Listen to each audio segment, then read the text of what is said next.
The Department of Interior and Local Government (DILG) should file cases against local officials allegedly involved in vote buying during the Barangay, Village, and Sanguniang Kabataan Youth Council elections on Monday, lawmakers in the Senate and House of Representatives said on Tuesday.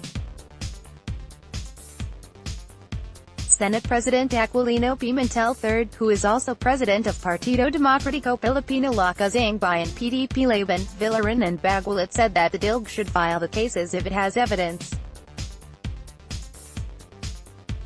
The lawmakers were reacting to local government Undersecretary Martindano's claims that there were at least 10 congressmen, mayors, governors and village officials who were engaged in vote buying during the elections. Aquilino said that even members of the PDP-Laban were allegedly involved in the illegal activity. Immediate action is needed. DILG should act based on the evidence they have, Pimentel said in a statement. Asked if there was a need to conduct a congressional inquiry on the allegations, Pimentel said there was no need for a Senate investigation. Bayan Party List Rep. Tomasito Villarin said that DILG should let his hands do the talking, not his mouth, by filing cases against those who violated election laws in the barangay polls. The DILG should know better and be prepared to prevent or even mitigate these things from happening prior to the elections through a vigorous information drive about the nonpartisan nature of barangay elections, instead of blabbing about it when everything has been said and done, Villarin said in a statement. The DILG should file cases against politicians who violate election laws, and DILG, being a party official of PDP-Laban, should address this concern to his party. A Fugao Rep. Teodoro Baguilat said. Villarin took a dig at DILG, who has been busy campaigning for federalism, which the opposition lawmaker said affected the DILG's information campaign on the village polls.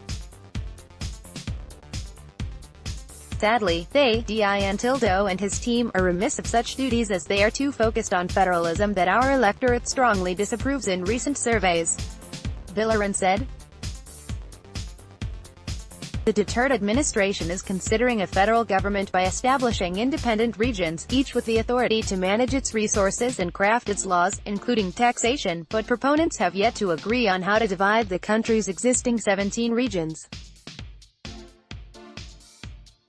Under a federal setup, each region or federal state will retain 80 to 85% of its locally generated income, while the remaining 15 to 20% will be subsidized by the national government through the Internal Revenue Allotment (IRA).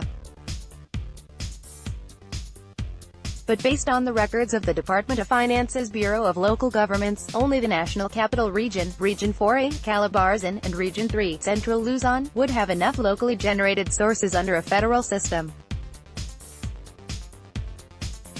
At least 78% of the NCR's resources are locally generated, while Region 4A's locally generated income is at 41%. Region 3 gets 32% of its budget from locally generated income. The dependence of Regions 1, Ilocos, 5, Bicol, 6, Western Visayas, 7, Central Visayas, and 10, Northern Mindanao, on their respective locally generated income ranges from 22 to 29%, the Cordillera Administrative Region, as well as Regions 8, Eastern Visayas, 4B, Mimaropa, 9, Zamboanga Peninsula, 12, Sorsogon, and 13, Caraga, have even lower dependence on locally generated income at 12 to 17%.